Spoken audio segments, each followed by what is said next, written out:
Krebs चक्र, जिसे citric acid चक्र भी कहा जाता है, हमारे शरीर में ऊर्जा उत्पादन का एक महत्वपूर्ण हिस्सा है। यह चक्र मुख्य रूप से माइटोकॉन्ड्रिया में होता है, जो हमारी कोशिकाओं के ऊर्जा के कारखाने हैं। जब हम भोजन खाते हैं, तो वह ग्लूकोज में परिवर्तित होता है और फिर यह क्रेब्स चक्र में प्रवेश करता है। इस चक्र की शुरुआत ओक्सालोसेटेड और एसिटिल कोए के मिलन से होती है। जब ये दोनों मिलते हैं तो सिट्रिक एसिड बनता है। सिट्रिक एसिड का नाम सुनकर शायद आपको यह लगे कि यह कोई फल है, लेकिन यह वास्तव में एक महत्वपूर्ण यौगिक है जो इस चक्र का आधार है। अब सिट्रिक एसिड धीरे धीरे कई रासायनिक परिवर्तनों से गुजरता है।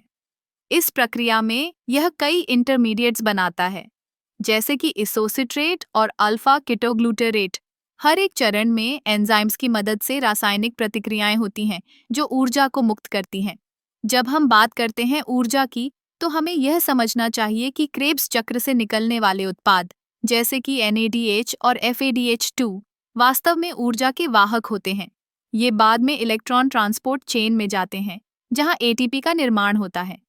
ATP, जिसे हम ऊर्जा मुद्रा के रूप में जानते हैं, हमारे शरीर के हर कार्य के लिए आवश्यक है। इस चक्र का एक और दिलचस्प पहलू यह है कि यह न केवल ऊर्जा उत्पादन में मदद करता है, बल्कि यह कई महत्वपूर्ण बायोकेमिकल पथों को भी जोड़ता है। जैसे कि यह अमीनो एसिड और फैटी एसिड के निर्माण में भी सहायक होता है। क्रेब्स चक्र का एक और महत्वपूर्ण पहलू यह है कि यह हमारे शरीर के मेटाबॉलिज्म को संतुलित रखने में मदद करता है। जब हम अधिक भोजन करते हैं, तो यह चक्र सक्रिय होता है और ऊर्जा का भंडारण करता है। वहीं जब हम कम खाते हैं, तो यह चक्र धीमा हो जाता है, जिससे ऊर्जा की आवश्यकता के अनुसार संतुलन बना रहता है। इस चक्र की जटिलता और इसकी कार्यप्रणाली हमें यह समझने में मदद करती है कि हमारे शरीर में ऊर्जा का उत्पादन कैसे होता है। यह न केवल एक रासायनिक प्रक्रिया है, बल्कि यह जीवन के लिए आवश्यक है।